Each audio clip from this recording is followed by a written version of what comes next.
Welcome to IBTV. Bhadradri Kothagudem జిల్లా బుర్గంపాడు మండలంలోని సారపాక గాంధీనగర్ గ్రామంలో కుటుంబ కలహం ఉద్రిక్తతకు దారితీసింది. గ్రామస్తురాలు కేసుపాక బిందు తన భర్త వీరన్న వేరే మహిళతో అక్రమ సంబంధం పెట్టుకుని తనను వదిలించుకునే ప్రయత్నం చేస్తున్నాడంటూ అత్తగారి ఇంటి ముందు బైఠాయించింది.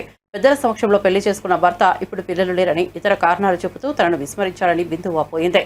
నా భర్త నాకు కావాలి, నాకు న్యాయం చేయండి అంటూ గలమెత్తింది. తను అన్యాయానికి గురికాకుండా అధికారులు పెద్దలు సహాయం చేయాలంటూ విజ్ఞప్తి చేసింది. నమస్తే అండి, నా పేరు కేసుపాక బిందు, మా హస్బెండ్ పేరు కేసుపాక వీరన్న. మా పెళ్ళి 2015లో అయిందండి. కట్నం 25 లక్షల వరకు ఇచ్చామండి మేము.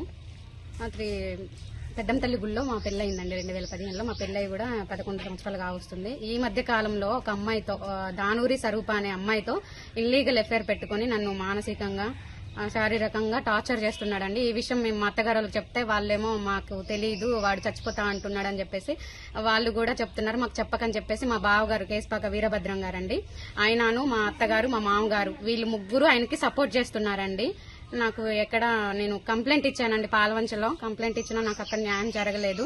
పెద్ద మనుషులలో జరగలేదండి. వాళ్ళ లాయర్ అన్నారు, లాయర్ దగ్గర కూడా నాకేం జరగలేదండి. నాకు అమ్మ కూడా లేదు, నాన్న ఎక్కడ ఉంటాడు, అన్నయ్య తమ్ముడు చేసుకుంటేనే తినడం. ఇప్పుడు నన్ను వద్దంటున్నారు. నేను ఇంటికి వచ్చానండి, అన్నయ్య పెద్దమ్మని తమ్ముని తీసుకుని ఇంటికి వచ్చాను. నువ్వు వెళ్ళిపో, నాకు వద్దు అని చెప్పేసి అంటున్నాడు. ఆ థర్డ్ పర్సన్ రావడం వల్లే మాకు ఇట్లా అయిపోయిందండి, దూరంగా అయిపోయాం. ఆ పర్సన్ ఎవరో కొంచెం దూరం వెళ్ళిపోతే మా లైఫ్ లోకి మళ్ళీ రాకుండా ఉంటే మేము మంచిగా ఉండాలని నేను కోరుకుంటున్నానండి. నాకు న్యాయం చేయగలరని కోరుకుంటున్నాను.